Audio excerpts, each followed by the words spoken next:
Goeienaand, good evening, fellow South Africans. And guess what?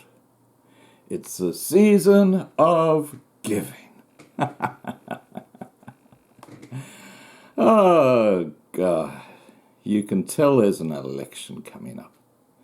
Yes, the BLF, one Andili, is promising all sorts of stuff as he raids the safe, the government safe, where all the cash is, all the loot is. This is what he is promising. It's so bloody predictable, I tell you what. He is promising to give every unemployed black African 5,000 rand per month and promising jobs for everyone. Now, I've just brought out a video with the stats. And you don't have to be a genius to see that what he's promising is impossible. But of course, there's an election coming on, and if he can buy a few votes, he will. The Citizen article about these promises raises a couple of very interesting facts about Andili's promise. And it says, the current number of unemployed South Africans is estimated at about 6.2 million, which would mean the BLF would need to find about 372 billion extra rand each year to fund its dole payments.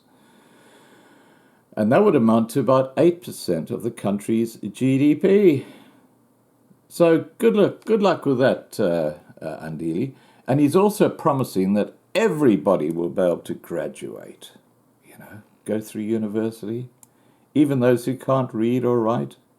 Remember the black lawyers who somehow got a degree who couldn't even read? The standard of education in South Africa is just going pear-shaped. But there's a very good chance, and this is really the exciting part of all this, there's a very good chance that the BLF will not be allowed to participate in the elections in May this year. And I'll tell you why.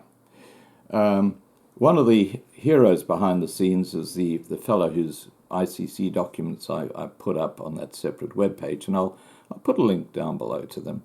Now, he forwards me the documents that come through, and I've got his permission to just talk about the conclusions of the Electoral Commission in regard to the BLF, and they're currently going through the process at the moment.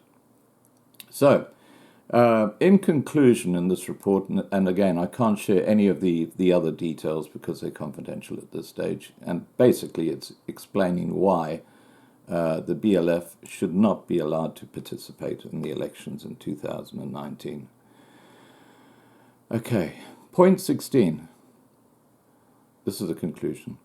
The decision on whether or not the BLF's conduct justifies deregistration or banning, or the Electoral Commission's advices on what further action, if any, will be taken, cannot be done within the requested 7 days for the reasons as set out here and above, and without falling foul of the Electoral Commission's mandate to remain within its legal ambit.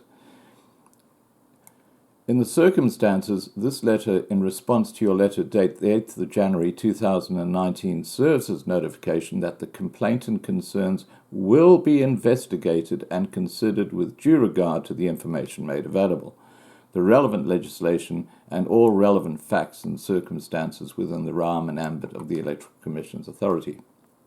Once this investigation is completed, a detailed and comprehensive report will be provided. Now, I've studied the entire document, and there's a lot of really, really solid reasons why the BLF should be barred from participating in the upcoming elections. And clearly the Electoral Commission are taking this very seriously. So we'll see what happens with the BLF, but as I say, I'll put a link to the documents which have been released, and a lot of them have had information redacted. Okay, guys, have a good evening, and please remember to subscribe to be kept informed.